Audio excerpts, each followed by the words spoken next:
আমাদের আহলে হাদিসদের কিছু যুবক ভাই আছে, তারা বলে আমরা সবার কাছে থেকে ইসলাম এলেম নিব, যতটুকু ভালোটুকু ভালোটুকু নিব, খারাপটুকু নিব না। এটা কেমন কাজ?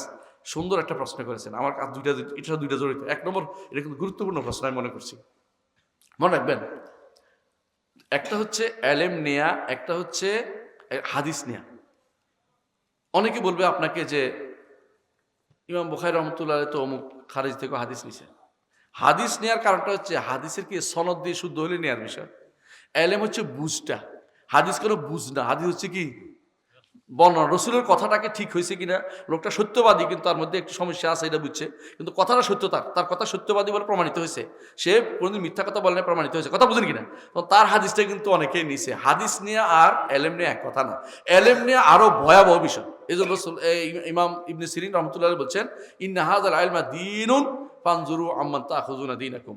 এলেম হচ্ছে দিন, কার থেকে এটা নাও তোমাকে জেনে শুনে নিতে হবে। আপনি যখন জানবেন লোকটা আশারি, মাতুরিদি অথবা বেরলবি অথবা দেওবন্দি রাগ করবে, দেওবন্দি বেরা, তো এরকম যখন আকীদা খারাপ তাদের, হ্যাঁ, উনি এখন দেওবন্দি না, আলহামদুলিল্লাহ সালাফি। তো যারা আকীদা খারাপ, সোজা কথা এটা, যাদের মানহাজকে আকীদা খারাপ, বুঝেন, আল্লাহকে যারা আরশের উপর মানবে না তাদের আকীদা খারাপ, পাইকারি কথা এটা, কথা বলার দরকার নেই, বুঝছেন তো। আল্লাহ তাআলার হাত মানবে না, পা মানবে না, আল্লাহ তাআলার চেহারা মানবে না, তারা কাফের, ইমানদার না, বুঝলেন কথাটা। যত তাবিলে করুক না কেন, তাবিল করলে কাফের, না হলে ফাসিক হবে সর্বোচ্চ, এর বাইরে যাবে না। কিন্তু অস্বীকার করার কোনো জোর নাই। আল্লাহ তাআলা অবশ্যই তার চেহারা সাব্যস্ত করেছে, কোরআন হাদিসে সাব্যস্ত করতে হবে। তাহলে যেই ব্যক্তি আল্লাহ তাআলা থেকে আল্লাহ তাআলার এলেমটাকে খারাপ লোক থেকে নেবে, সে কিন্তু শুধরে নিতে পারবে না। একজনের উদাহরণ দিয়ে বুঝতে পারবেন। ইমাম বাইহাকী রহমতুল্লাহ নাম শুনেছেন? ইমাম ইমাম মুহাদ্দিস বড়। ওনার প্রাথমিক জীবনে মুহাদ্দিস থেকে হাদিস নিছেন। শেষ জীবনে এসে ওনারা কে বলছিল যে ইবনে ফুরাক থেকে একটু পড়ে আসলে তোমার এলেমটা তাজা হবে, শক্ত হবে। আমাদের দেশে মনে করে না যে মুখখানে না পড়লে হুজুর ভালো এলেম হয় না, ভালো এলেম হয়, আলেম হয় না। এই জন্য কেউ কেউ দেখবেন দেওবন্দি মাদ্রাসা পড়াইতে নেই, বুঝলেন তো। তো ওখানে পড়াইতে গেছে, ইবনে ফুরাকে কি করছে, তাবিল করতে অনবরত, হাদিস আল্লাহ সিফাত মানত না। ইমাম বাইহাকী শেষ জীবন পর্যন্ত ভুলের মধ্যে ছিল, বের হইতে পারেন এর থেকে। ইমাম বাইহাকী এই ভুলটা করেছে।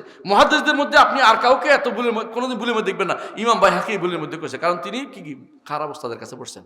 এই জন্য এলেম নেওয়ার ক্ষেত্রে অবশ্যই আপনাকে দেখতে হবে ওস্তাদ কি সহি আকীদার কিনা, ওস্তাদ বিশুদ্ধ মানহাজের কিনা। যদি খারাপ মানহাজের, তার থেকে এলেম নেবেন না, দয়া করে, কোনো দরকার নাই। এলেম এত কঠিন কিছু না। এলেম কয়টা জিনিস আমরা বলেছি আপনাকে, কি কি বলেছি? 11টা জিনিস প্রত্যেকে শিখতে হবে। কয়টা?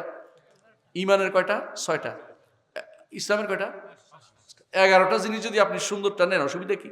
বই আছে এখন, যে কোনো সময় নিতে পারেন। বিস্তারিত ফেকার মাসলা শিখার জন্য আপনি যে কোনো মাসলা দিতে পারেন, সমস্যা নেই এটা। কিন্তু ফেকার মাসলা যদি আকীদা ঢুকাই নষ্ট করে তো শেষ করে দিবে আমাদের। সেটাও আপনাকে বিশুদ্ধ আকীদার আলহামদুলিল্লাহ এখন অনেক বই আছে, সেখান থেকে নিতে পারেন। আমাদের মাশায়েখরা আছেন যুগ যুগ ধরে, যারা কি করে, যেটা বিশুদ্ধ সবচেয়ে বেশি আমল করতে বলে আমাদেরকে, আমরা সেটা আমল করতে পারি। তাহলে আমরা কেন এই বেদাতীদের কাছে এলম শিখতে হবে? বেদাতী কোনো সন্দেহ নেই। যেই ব্যক্তি আল্লাহর সিফাতের ক্ষেত্রে উল্টাপাল্টা করে, তারা বেদাতী, এরা বেদাতী, কোনো সন্দেহ নেই। যে ব্যক্তি আল্লাহর দ্বীনের ক্ষেত্রে উল্টাপাল্টা বুঝতে, তারা বেদাতী।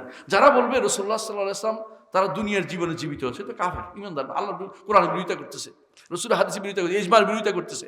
এরা যারা বলবে রাসূলুল্লাহ সাল্লাল্লাহু আলাইহি ওয়াসাল্লাম দুনিয়ার জীবনে জীবিত, হ্যাঁ, রাসূলের এক জীবন, এটা কোন জীবন আছে? কবরের জীবন, আখিরাতের জীবন। সেই জীবনের সাথে দুনিয়ার জীবনের কোনো সম্পর্ক নাই। রাসূলুল্লাহ সাল্লাল্লাহু আলাইহি ওয়াসাল্লাম আমাদেরকে দেখেন না, রাসূলুল্লাহ সাল্লাল্লাহু আলাইহি ওয়াসাল্লাম আমাদের কথা শুনেন না। কেউ যদি মনে করে শুনেন, দেখেন, এবং কেউ তো মনে করে কি রাসূল হাজির হন, তারা কি করে চেয়ার একটা বসায় রাখেন। এর সবগুলি কিন্তু ইমানদার নয়, এরা কিন্তু কাফেরদের দলে ঢুকে গেছে। তারপর আমরা কাফের না বলে অনেক সময় ফাসেক বলি বা বেদাতি বলি, কারণ দুই একটা যদি ইমানদার হয়ে যায় ঘটনা থেকে, এই জন্য কিছু সাবধানে বলি আর কি। কিন্তু আসলে অধিকাংশ ইমান হারা হয়ে গেছে, কথা বুঝেন কিনা। যারা গাউস কুতুব বিশ্বাসী, তারা তো ইমানদার না, কাফের। তাহলে এদের গাউস কুতুব বিশ্বাস করে, এদের কাছে এলম শিখার অর্থ কি? আপনি ইমান নষ্ট করে যাবেন। আপনার 11টা জিনিস শুদ্ধ করেন, কথা বলছেন, সালাত, যাকাত, সাওম, হজ, এগুলো তো পড়েন। আগে রয়েছে কি? আল্লাহর উপর ঈমান, ফেরেশতার উপর, কিতাবের উপর, হ্যাঁ, রাসূলদের উপর ঈমান, আখিরাতের উপর ঈমান এবং তাকদীরের উপর ঈমান। এগুলি যদি শুদ্ধ হয়ে যায়, আর 11টা দিন শুদ্ধ করেন, আপনি জান্নাতে যাওয়া ইনশাআল্লাহ কোনোদিন আটকাবে না। কথা বুঝতে পারছি? যত কিছু জান্নাতে একবার যাবেনই, আর যদি আকীদা নষ্ট হয় জান্নাতে পারবেন। এই জন্য আমার ভাইদের বলবো, যদি আপনি শুদ্ধই বুঝেন, তো ওর কাছে গেলেন, আপনি তো আলেম, আপনি কেমনি বুঝবেন শুদ্ধ না অশুদ্ধ? আপনি যে বলছেন যে আপনি সবার কাছ থেকে ভালোটা নেবে, ভালো মন্দ বুঝার জ্ঞানটা আপনি হইলেই তো আপনি ওখানে যাবেন। ভালো মন্দ বুঝতে হয়নি আপনি এখনো, নইলে আপনি আলেম শিক্ষক হয়েছেন, কিন্তু আপনি তো আলেম হয়ে গেছেন, বোঝা যাবে। ভালো মন্দর জ্ঞানটা আপনি বুঝতে হবে আলেমদের কথা দিয়ে, ইমাম বুখারীর কথা দিয়ে বুঝবেন যে অমুক খারাপ ছিল, ইবনু কোল্লাবরা খারাপ ছিল, বুঝেন কিনা? ইমাম বুখারীর সময় আশারি মাতুরিদের আসে নাই, ইবনু কোল্লাবিয়া ফেরকাটা ছিল তখনকার সময়, কিন্তু তারা যে খারাপ ছিল ইমাম বুখারী কথা দিয়ে বুঝবেন। আপনি নিজে নিজে বুঝতে পারলে তো আর বুখারী লাগতো না ভাই, কথা বুঝেন কিনা? যেটা বুঝতে হবে আপনাকে, আপনি নিজে যদি মনে করেন যে আমি ভালোটা নিব খারাপটা ছেড়ে, ভালো মন্দ বুঝার জ্ঞান আপনার হয়ে গেছে কিনা এটা তো পরের কথা, যদি হয়েই যায় তো খারাপটা নিবেন কেন, শুনবেন কেন? এটা ভালোটা তো আপনার জানাই আছে। সুতরাং এই কথাটা একদম ভুয়া, এই কথাটা যার শিখেছে আপনাকে বিভ্রান্ত করার চেষ্টা করছে।